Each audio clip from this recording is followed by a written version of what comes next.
देशांमध्ये आपलं स्वागत आहे। मी अनिस अहमद पवार। आजच्या ठळक बातम्या। हिंगोली जिल्ह्यातील महायुती तिन्ही आमदारांना मिळवली पुन्हा संधी। हिंगोली जिल्ह्यामध्ये महाविकास आघाडीच्या सुपडा साफ। हिंगोली जिल्ह्यातील तिन्ही विधान मतदारसंघात महायुतीचे खात्यात गेलेले असून तिन्ही ठिकाणी विद्यमान आमदारांना पुन्हा संधी मिळाली आहे।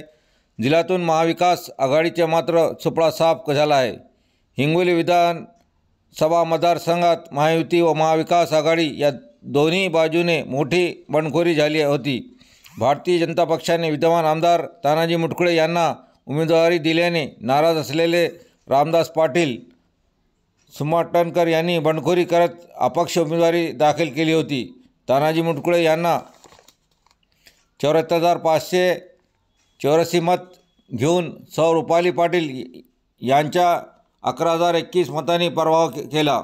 भाजपचे तानाजी मुटकुळे यांनी सलग तिसरा विजय मिळवला आहे, हॅट्रिक साधली आहे। तिसऱ्या क्रमांकावर वंचित बहुजन आघाडीचे प्रकाश थोरात यांना 23,944 मत घेतली आहे। चौथ्या क्रमांकावर असलेले काँग्रेसचे बंडखोर उमेदवार माजी आमदार भाऊराव पाटील गोरेगावकर यांनी 22,266 मत मिळवली आहे। पाचव्या क्रमांकावर असलेले डॉक्टर रमेश शिंदे यांना 19,336 मत मिळवली, तर सहावा क्रमांकावर राहिलेले रामदास पाटील सुमटणकर यांनी 10,918 मत मिळवली आहे। तुम्ही हॅट्रिक मारली, पहिली निवडणूक कशी होती आणि आताची निवडणूक कशी आहे, काय साम्य होतं आणि मतदारांचा विश्वास मिळवण्यात कसे यशस्वी झाले तुम्ही? 2014ची निवडणूक ही निगेटिव्ह मतावर चालली। जुन्या आमदारांनी काहीच काम केलं नाही आणि मी जिल्हा परिषदेच्या माध्यमातून राजकीय क्षेत्रात होतो म्हणून हा माणूस काहीतरी काम करेल असा विश्वास लोकांना होता, म्हणून त्यांनी मला मतं देऊन 2014ला निवडून 2019ला सुद्धा मी 5 वर्षात केलेल्या कामाचा लोकांनी आढावा घेतला आणि त्यामुळं 2021ला दिलं। आणि आताही मला जे 70-72 हजार मतं पडली ती कामाच्या बळावर आणि आमच्या कार्यकर्त्यांच्या, आमचे नेते आदरणीय वरपुते साहेब असो, घुगे साहेब असो, बाबारावजी बांगारा असो किंवा अन्य नेते असो, या सर्वांनी परिश्रम घेतले, आमच्या कार्यकर्त्यांनी परिश्रम घेतले, त्यामुळं ही निवडणूक मला अत्यंत सोपी गेली। प्रामुख्यानं कोणते मुद्दे होते या निवडणुकीमध्ये जे उपयोगात आले तुम्हाला? मला माझा विकास 10 वर्षात मी केलेला विकास, गावागावात नदी नाल्यावर खोदून बंधारे बांधणं, कायदो नदीचे बंधारे बांधले, गावागावात सभागृह दिले, गावागावात रस्ते दिले, गाव जोडणीचे रस्ते दिले, मुख्य रस्तेसुद्धा शेनगावचा रस्ता असो, हिंगोली कनेरगाव असो किंवा कनेरगाव नाका ते शेनगाव येलदरी रस्ता असो, हे मोठे रस्तेसुद्धा करण्याचं भाग्य मला मिळालं। त्यामुळं लोकांनी माझ्यावर विश्वास केला। हिंगोली शहरातसुद्धा अत्यंत सुंदर असे रस्ते केले आम्ही। जलेश्वरासारखा अनेक वर्षाचा प्रश्न तो सुद्धा मार्गी आम्ही लावला। शेवटचा प्रश्न आहे साहेब, निकाल लागल्याच्यानंतर वरिष्ठांशी काय बोलणं झाले का? तुमचं कोणी अभिनंदन केले का? काही निरोप आहे का? नाही, आमचे प्रदेश अध्यक्ष बावनकुळे साहेबांचा फोन आला होता, त्यांनी अभिनंदन केलं आहे। आणि आता निरोप द्यायचं काय, काठावर बहुमत असलं तर आमदारांना घेऊन गेले असते, पण मोठ्या प्रमाणात आमची सत्ता येऊ लागली, त्यामुळं काय त्याची चिंता नाही। 25 तारखेला आमचे वरिष्ठ नेते राजनाथ सिंग साहेब हे मुंबईत येणार आहेत, त्या दिवशी मला वाटते बोलवतील आम्हाला। नाही, पण शुभ बातमी काय आहे का? हॅट्रिक झालेली आहे तुमची? नाही, आमच्या इकडं काहीच शुभ सांगत नाही, काहीच अशुभ सांगत नाही। संध्याकाळी सांगतात की तुला उद्या शपथ घ्यायची, बस एवढंच करतात आमच्याकडे। त्यामुळं काही कोणाला सांगत नाही, कोणाचं डेलिगेशन चालत नाही, त्यामुळं जे काय त्यांच्या मनात असेल ते करतात। आपल्याला मंत्री म्हणून शपथ मिळेल असं वाटतंय का? मला तर वाटतं किंवा कॅबिनेट मंत्री व्हावं। लाडकी बहीण योजनेचा फायदा झाला साहेब? मोठ्या प्रमाणात फायदा झाला। महिलांचा जो सन्मान केला, 1500 रुपये म्हणजे हे काय जास्त पैसे नाहीत, पण त्यांचा सन्मान म्हणून मतांचे मी वाचन करत आहे।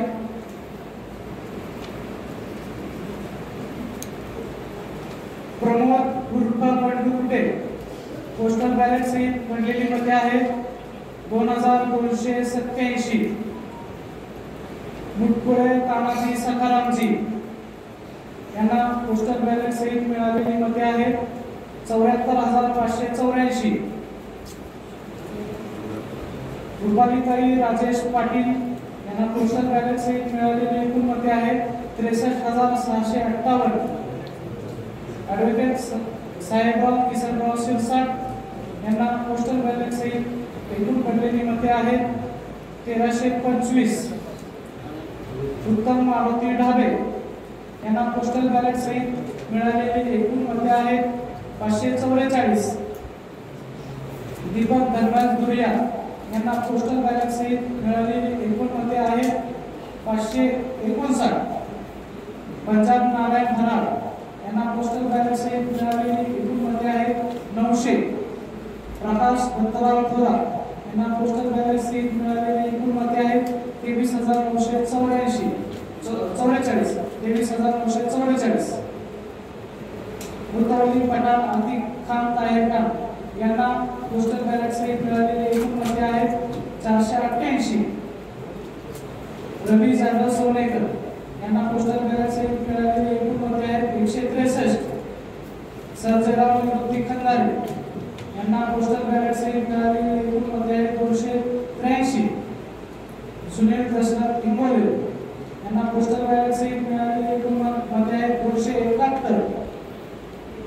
सोपान शंकरराव पाटोळे यांना पोस्टल बॅलेट सहित मिळालेली एकूण मते आहेत 510. ॲडव्होकेट अभिजित दिलीप खंदारे यांना पोस्टल बॅलेट सहित मिळालेली एकूण मते आहेत 2124. आनंद राजाराम धुळे यांना पोस्टल बॅलेट सहित मिळालेली एकूण मते आहेत 919. अब्दुल कदीर मस्तान सैयद गुरेगावकर यांना पोस्टल बॅलेट सहित मिळालेली एकूण मते आहेत 718. गोविंद पांडुरंग गावड यांना पोस्टल बॅलेट सहित मिळालेली एकूण मते आहेत 497. गोविंदराव नामदेव गुप्ते यांना पोस्टल बॅलेट सहित मिळालेली एकूण मते आहेत 1551.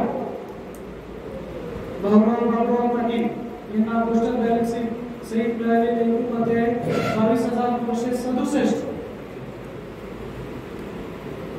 मुक्तरुद्दीन अझरुद्दीन शेख यांना पोस्टल बॅलेट सहित मिळालेली एकूण मते आहेत 872. रमेश विठ्ठलराव शिंदे यांना पोस्टल बॅलेट सहित मिळालेली एकूण मते आहेत 19,336. विमल कुमार सुभाषचंद्र शर्मा यांना पोस्टल बॅलेट सहित मिळालेली एकूण मते आहेत 437. सुलतानकर रामदास पाटील यांना पोस्टल बॅलेट सहित मिळालेली एकूण मते आहेत विमल कुमार सुभाषचंद्र शर्मा यांना 437. सुलतानकर रामदास पाटील यांना आहेत 10,918. नोटाला एकूण मिळालेली मते आहेत नोटापर्यंत आलेली आहेत 665. Total number of valid votes हे 2,29,820. नंबर ऑफ रिजेक्टेड वोट्स 135 ची पोस्टल बॅलेट मध्ये दाखल केलेली आहे. Tender vote 4.